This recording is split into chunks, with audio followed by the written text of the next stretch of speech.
Optimization in calculus is a method of sort of maximizing or minimizing some quantity that we're interested in.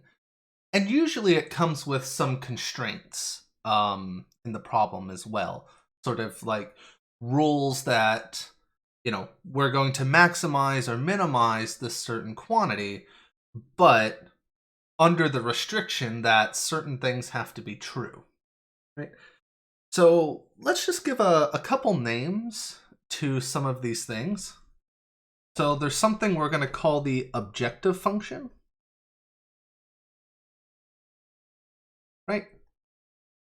This here is the thing to be optimized.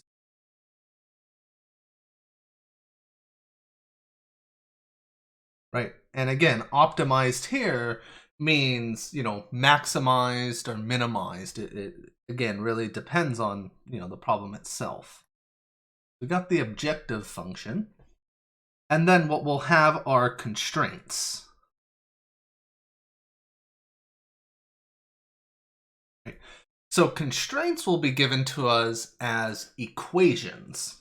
Right? These are equations that describe the sort of restrictions, if you will, that we want to optimize under.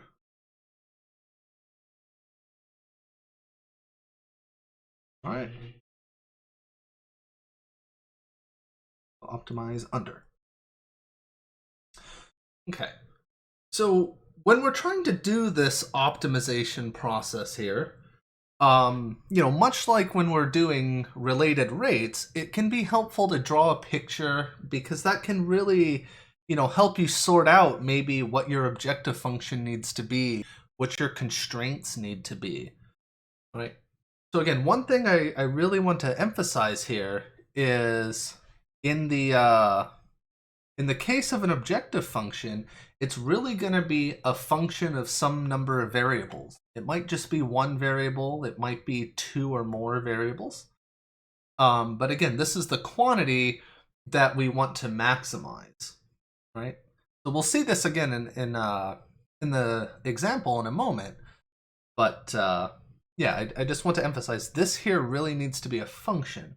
On the other hand, the constraints are given as equations, right? So they're not necessarily, a function really, right? So it's usually going to be some expression equals a certain number, or two expressions equal each other, or something along these lines, right?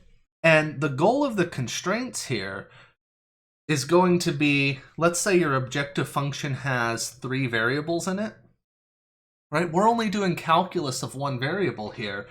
So the purpose of these constraints really in some sense is to take our objective function and cut it down to one variable, right? So this is again something similar to what we did in related rates.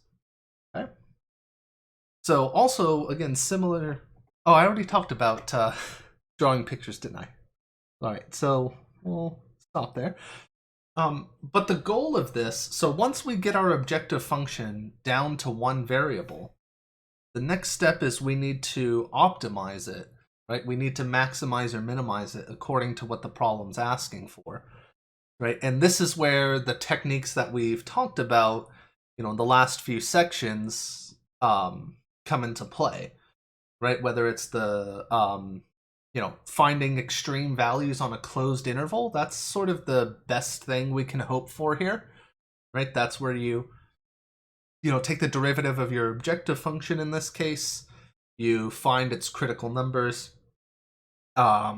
make a chart with the critical numbers and the endpoints, plug all these things into the function, and then the biggest function or the biggest output's going to be your maximum, the smallest is your minimum, and you're going to pick whichever one you're interested in here.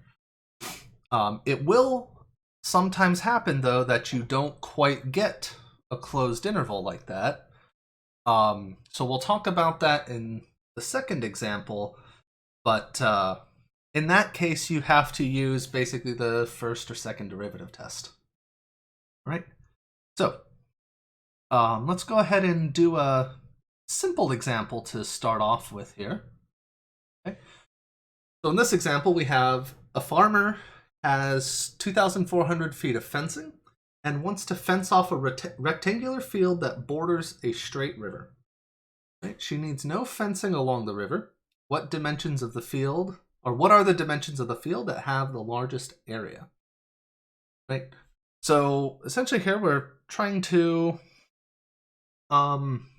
make a rectangular area as large as possible. Right? So let's say, here is the river. It's supposed to be a straight river. We'll call that straight. And then we're trying to fence off some rectangular area. So let's say it's this. That looks pretty squarish. Let's try that again. Draw it this way. All right. So here, this area in here is what we want to maximize. Right? So the objective function in this case, right, is going to be the area. So let's call this function A for area. Now I need some variables for this. So it's always a good idea, to have clear definitions of what your variables are when you're doing these types of problems. So in this case, I have a picture. I can use the picture to say exactly what my variables have to be. Okay? So in this case, let's use X for this part of the fence in the X direction, and let's use Y for this side. Right? So the area of this field is just X times Y. Right? Just a normal area of a rectangle. Okay? Right? But then, we need to bring in this other part of the problem that says, she only has 2,400 feet of fencing. Right? So that comes in as the constraint because we're now limited to saying, well, we only have this much fence, so this area can only get so big. Right? If we didn't have that constraint of 2,400 feet of fencing, just fence off the entire property and then, it's as large as possible. But here again, we have that restriction. We have the constraint. So constraint, right? So the fact that she only has 2,400 feet of fencing says that, we can only say, this edge plus this edge plus this edge. The lengths of all those edges have to add up to 2,400.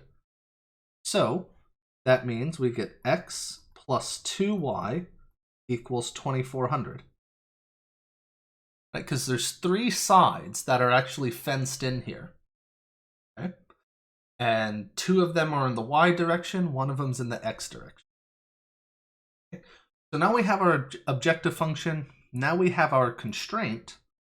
And what we're going to do next is take our constraint, solve it for one of the variables, and plug that into the objective function.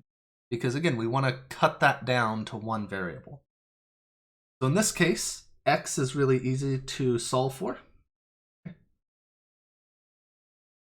So X is really easy to solve for. So this is 2,400 minus 2Y. Okay. And so our objective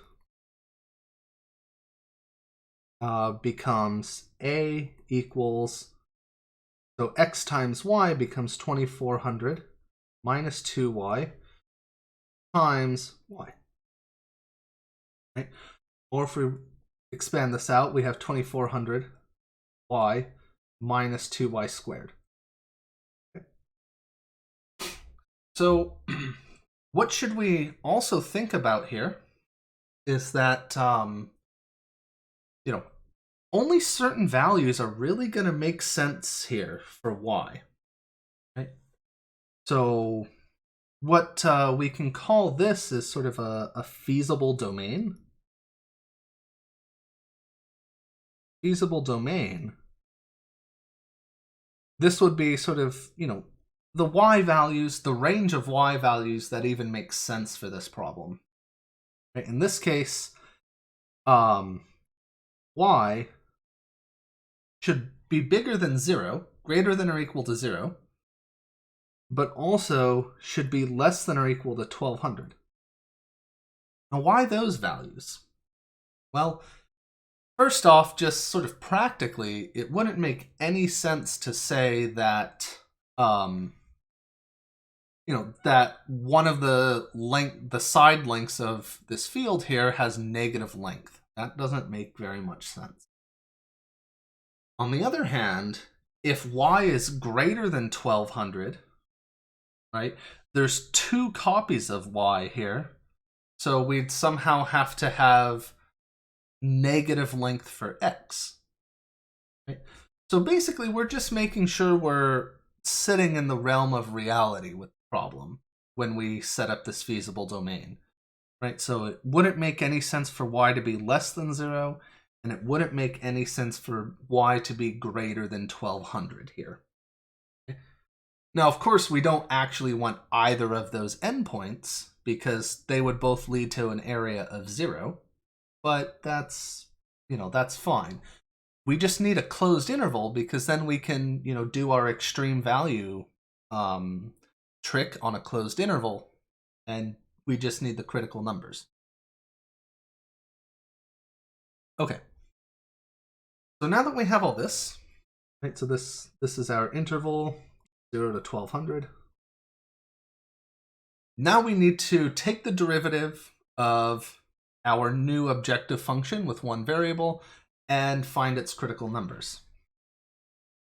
So a prime is going to be 2400 minus 4y. Okay. And this function's never undefined, so we can just set it equal to 0.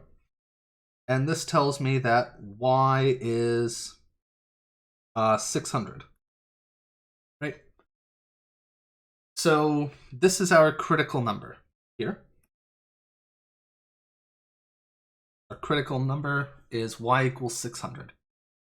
Right? And again, that's the only one.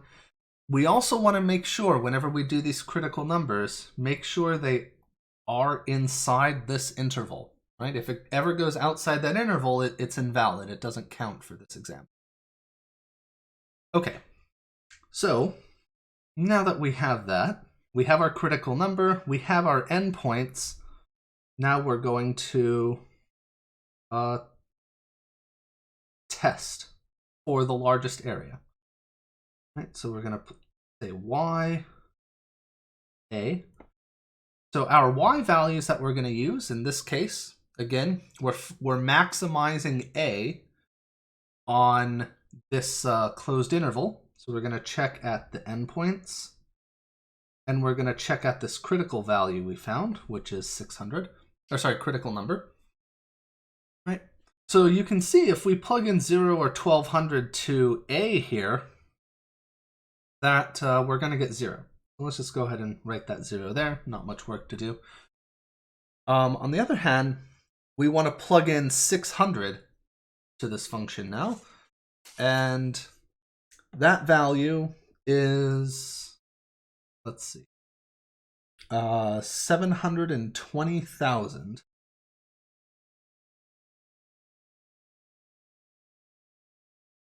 So that's clearly the maximum, right? Right, so this is clearly the one we want here. So to finish answering this question here, what we're gonna do is say, all right, well, we know y is 1200, right? And this is of course going to measure in feet. Oops, sorry. I circled the wrong one, didn't I? Let's fix that. I meant to circle this one. And I meant to say y is 600 feet, right? So if y is 600 feet, then we just need to find x, right? And to find x, we can just use this equation from the constraint that we had, plug this value of y back in there, and, we'll get x. Of course, we could plug it into this one as well. It doesn't really matter. So x is going to be 2400 minus 2 times y, so minus 1200. So x is going to be 1200 feet. Right? So summarizing the answer here, we just say that, let's see. So the field with the largest area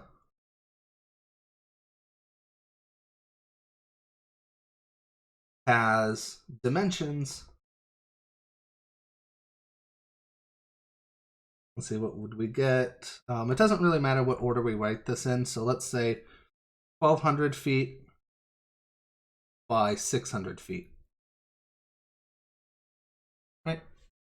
We can, of course, specify, all right, well, the 1200 feet side or 1200 foot side is parallel to the river, but that sort of just has to be true if you go back to the statement of the problem. So you can say that, you can skip it, it's fine either way. Sort of whichever one you think seems better. But yeah, so that's it for the first example and the introduction to optimization.